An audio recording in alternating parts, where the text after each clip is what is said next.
Friends, ఈరోజు కొత్తిమీర పచ్చడి చూపిస్తున్నాను.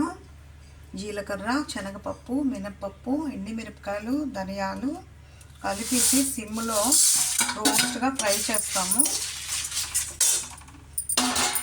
కొత్తిమీర మరీ చిన్నగా అక్కర్లేదు, ఇంత పీసులుగా క్లీన్ చేసింది కాడలతోనే కట్ చేస్తాము. ఇలా కట్ చేసి రెడీగా ఉంచుకుంటాము. కొంచెం వేగాక ఇంగు కూడా వేసి ఇంకా ఒక 7 minutes అయినా సిమ్లో బాగా ఫ్రై చేయాలి. సిమ్లోనే చేయాలి. ఇలా వేగాక ఇది పక్కన పెట్టేస్తాము. ఇది వేరేగా ఫ్రై చేసింది చల్లారాక గ్రైండ్ చేయాలి. ఫస్ట్ ఈ పోపు కొంచెం ఇంగు వేస్తాము. ఆయిల్ వేసి గ్రౌండ్నట్ ఆయిల్ అయితే బాగుంటుంది. ఈ క్లీన్ చేసిన కొరియాండర్ ఇందులో వేస్తాము.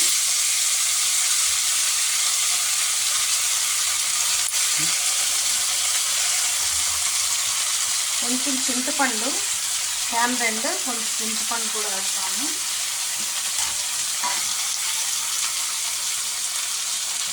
సాల్ట్ వేసిస్తాము.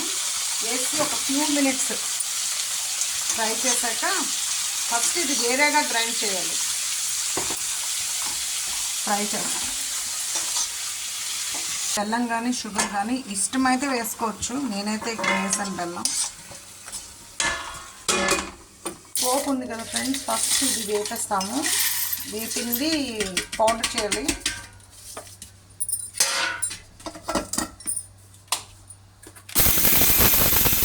ఇలా చేశాక హాఫ్ తీసుకొని ఫ్రై చేసిన కొరియాండర్ ఉంది కదా, టామరిండ్, అది బెల్లము వేసింది ఈ వాటర్ వేసి ఫైన్గా పేస్ట్ చేస్తాం.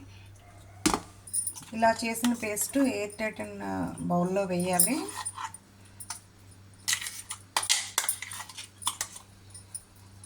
సేమ్ మిగిలిన పౌడర్ ఉంది కదా, అది కూడా వేసేసి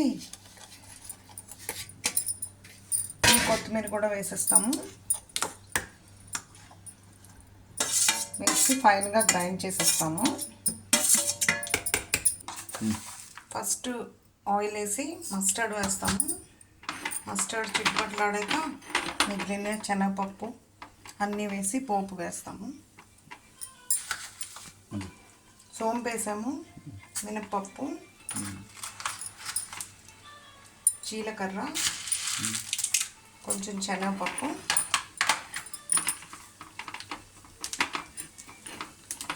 రెడ్ చిల్లీ కొంచెం,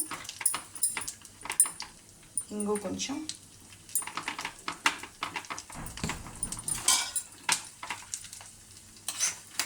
బాగా వేపుతాము.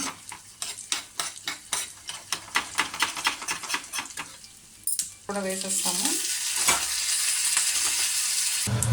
ఇలా పోపు వేసేస్తాము.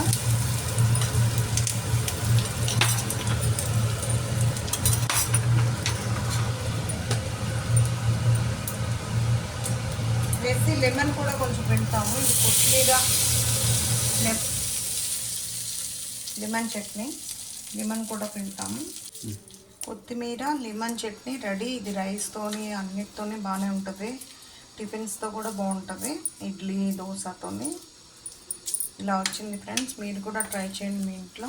Thank you for watching.